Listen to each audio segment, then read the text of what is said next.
నిన్నటికి నిన్న ఆదివారం రోజు ఈ తెలంగాణ ప్రభుత్వం చర్యలు ఏవైతున్నాయో దీన్ని అఖిల భారతీయ విద్యార్థి పరిషత్ హెచ్సియు నుంచి అలాగే తెలంగాణ ప్రాంతం నుంచి మేము దీన్ని తీవ్రంగా ఖండిస్తున్నాము.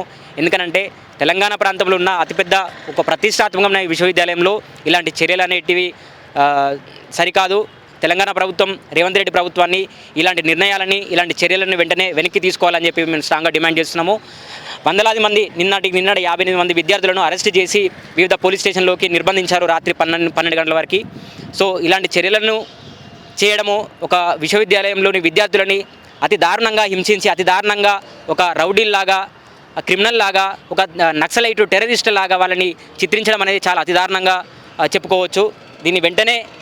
దీన్ని వెనక్కి తీసుకోవాలి. ఇక్కడ ఉన్న డిపార్ట్మెంట్ పోలీసులు కావచ్చు, లోపల జరుగుతున్న వర్కర్స్ కావచ్చు, వర్క్ కావచ్చు, జేసీబీలు కావచ్చు, బుల్డోజర్లు కావచ్చు, వెంటనే వెనక్కి పోవాలని చెప్పేసి హెచ్సియు నుంచి అలాగే తెలంగాణ ప్రాంతం నుంచి మేము దీన్ని తీవ్రంగా ఖండిస్తున్నాము. ఎందుకనంటే తెలంగాణ ప్రాంతంలో ఉన్న అతిపెద్ద ఒక ప్రతిష్టాత్మకమైన విశ్వవిద్యాలయంలో ఇలాంటి చర్యలు అనేటివి సరికాదు. తెలంగాణ ప్రభుత్వం రేవంత్ రెడ్డి ప్రభుత్వాన్ని ఇలాంటి నిర్ణయాలని ఇలాంటి చర్యలను వెంటనే వెనక్కి తీసుకోవాలని చెప్పి మేము స్ట్రాంగ్గా డిమాండ్ చేస్తున్నాము. వందలాది మంది నిన్న 58 మంది విద్యార్థులను అరెస్ట్ చేసి వివిధ పోలీస్ స్టేషన్లోకి నిర్బంధించారు రాత్రి 12 గంటల వరకు. సో ఇలాంటి చర్యలను చేయడము ఒక విశ్వవిద్యాలయంలోని విద్యార్థులని అతి దారుణంగా హింసించి అతి దారుణంగా ఒక రౌడీల్లాగా క్రిమినల్ లాగా ఒక నక్సలైటు టెర్రరిస్ట్ లాగా వాళ్ళని చిత్రించడం అనేది చాలా అతి దారుణంగా చెప్పుకోవచ్చు.